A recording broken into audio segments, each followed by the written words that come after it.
ರಾಜ್ಯದಾದ್ಯಂತ ಜನರು ಭರ್ಜರಿಯಾಗಿ 2026ನ್ನ ಸ್ವಾಗತ ಮಾಡಿದ್ದಾರೆ.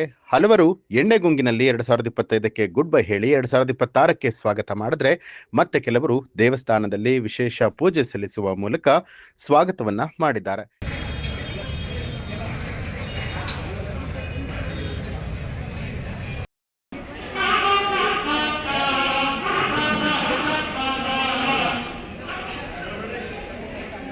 ಅದರಂತೆ ಮೈಸೂರು ಯೋಗ ನರಸಿಂಹಸ್ವಾಮಿ ದೇವಸ್ಥಾನದಲ್ಲಿ ವಿಶೇಷ ಪೂಜೆಯನ್ನ ಸಲ್ಲಿಸಲಾಗಿದೆ. ತಿರುಪತಿ ಮಾದರಿಯಲ್ಲಿ 2 ಲಕ್ಷ ಲಡ್ಡುಗಳನ್ನು ವಿತರಣೆ ಮಾಡಲಾಗಿದೆ. ದೇವಸ್ಥಾನದ ಸಂಸ್ಥಾಪಕರಾದ ಭಾಷ್ಯಂ ಸ್ವಾಮೀಜಿಗಳು ಹಾಗೂ ಆಡಳಿತಾಧಿಕಾರಿ ಶ್ರೀನಿವಾಸ್ ಅವರ ನೇತೃತ್ವದಲ್ಲಿ ಲಡ್ಡು ವಿತರಣೆ ಮಾಡಲಾಯಿತು. ಬೆಳಗ್ಗೆ 4 ಗಂಟೆಯಿಂದಲೇ ದೇವಸ್ಥಾನದಲ್ಲಿ ವಿಶೇಷ ಪೂಜೆಗಳು ನೆರವೇರಿತು.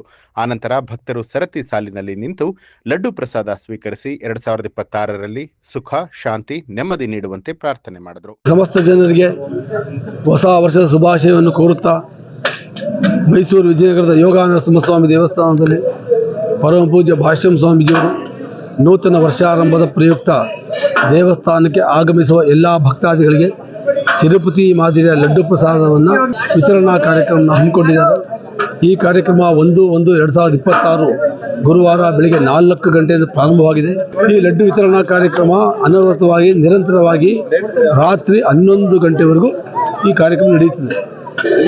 ಈ ಕಾರ್ಯಕ್ರಮ ಬೆಳಿಗ್ಗೆ 4 ಗಂಟೆಗೆ ಶ್ರೀ ಸ್ವಾಮಿಗೆ ಧಾರ್ಮಿಕ ವಿಧಿವಿಧಾನಗಳ ಪ್ರಕಾರ ತೋಮಾಲೆ ಸೇವೆ, ಸ್ವರ್ಣ ಪುಷ್ಪಾರ್ಚನೆ, ಏಕಾದಶಿ ಪ್ರಾಕಾರೋತ್ಸವ, ಪುಳಿಯೋಗರೆ 50 ಕ್ವಿಂಟಾಲ್ ಪುಳಿಯೋಗರೆ ನೈವೇದ್ಯ, ನಂತರ ಲಡ್ಡು ಪ್ರಸಾದವನ್ನು ಭಾಷ್ಯಂ ಸ್ವಾಮೀಜಿಯವರು ಅಮೃತ ಹಸ್ತದಿಂದ ಬರುವ ಭಕ್ತಾದಿಗಳಿಗೆ ಲಡ್ಡು ಪ್ರಸಾದ ಸ್ವೀಕಾರ ಮಾಡಿ ಅವರು ಭಗವಂತನ ದರ್ಶನ ಪಡೆದು ಸಂತುಷ್ಟರಾಗಿ ತೆರಳುತ್ತಾ ಇದ್ದಾರೆ. ಈಗಾಗಲೇ ಒಂದು 20ರಿಂದ 25 ಸಾವಿರ ಜನ ಭಕ್ತಾದಿಗಳು ಆಗಮಿಸಿ ಭಗವಂತನ ದರ್ಶನ ಪಡೆದು ಲಡ್ಡು ಪ್ರಸಾದ ಸ್ವೀಕರಿಸಿ ಸಂತುಷ್ಟರಾಗಿ ತೆರಳುತ್ತಾ ಇದ್ದಾರೆ. ಇದು 94ನೇ ಇಸವಿಯಲ್ಲಿ ಪ್ರಾರಂಭವಾಗಿತ್ತು.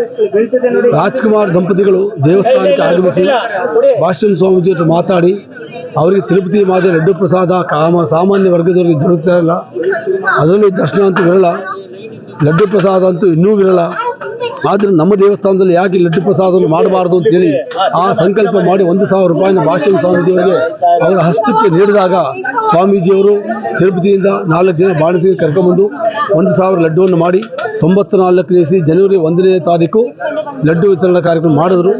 ಆವತ್ತು ಪ್ರಾರಂಭವಾಗಿದ್ದು ರಾಜ್ಕುಮಾರ್ ಕುಟುಂಬದ ಸಂಕಲ್ಪ ಇವತ್ತು ದಿನೇ ದಿನೇ ವರ್ಷ ಜಾಸ್ತಿಯಾಗಿ ಭಕ್ತಾದಿಗಳ ಬೇಡಿಕೆ ಜಾಸ್ತಿಯಾಗಿ 1 ಲಕ್ಷದಿಂದ 2 ಲಕ್ಷದವರೆಗೆ ಇವತ್ತು ಭಕ್ತಾದಿಗಳಿಗೆ ತಿರುಪತಿ ಮಾದರಿಯ ಲಡ್ಡು ಪ್ರಸಾದವನ್ನು ಮೈಸೂರು ಯೋಗ ನರಸಿಂಹಸ್ವಾಮಿ ದೇವಸ್ಥಾನ ನೀಡ್ತಾ ಇದ್ದಾರೆ ಅಂದರೆ ರಾಜ್ಕುಮಾರ್ ಸಂಕಲ್ಪ ಇದು ಸತ್ಯ.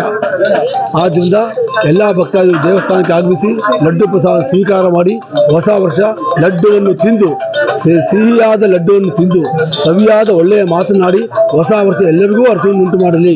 ಬೆಳಿಗ್ಗೆ 4 ಗಂಟೆಗೆ ಶ್ರೀ ಸ್ವಾಮಿಗೆ ವಿಶೇಷವಾದ ಪೂಜೆ, ವಿಶೇಷವಾದ ಅಲಂಕಾರ, 4 ದಿವ್ಯ ಕ್ಷೇತ್ರಗಳಾದ ಕಾಂಚೀಪುರಂ, ಮಧುರೈ, ತಿರುಪತಿ, 4 ಶ್ರೀರಂಗಂನಿಂದ ತರಿಸಿರ್ತಕ್ಕಂಥ ತೋಮಾಲೆಯಿಂದ ತೋಮಾಲೆ ಸೇವೆ, ನಂತರ ಉತ್ಸವ ಮೂರ್ತಿಯಾದ ರಂಗನಾಥ ಸ್ವಾಮಿಗೆ ಏಕಾದಶಿ ಪ್ರಾಕಾರೋತ್ಸವ, ಚಿನ್ನದಲ್ಲಿ ಮಾಡಿರ್ತಕ್ಕಂಥ ಹೂವು ಸ್ವರ್ಣ ಪುಷ್ಪಾರ್ಚನೆಯಿಂದ ಸಹಸ್ರನಾಮಾರ್ಚನೆ, ಇದು ಧಾರ್ಮಿಕ ವಿಧಿಗಳನ್ನು ಶ್ರೀ ಸ್ವಾಮಿಗೆ.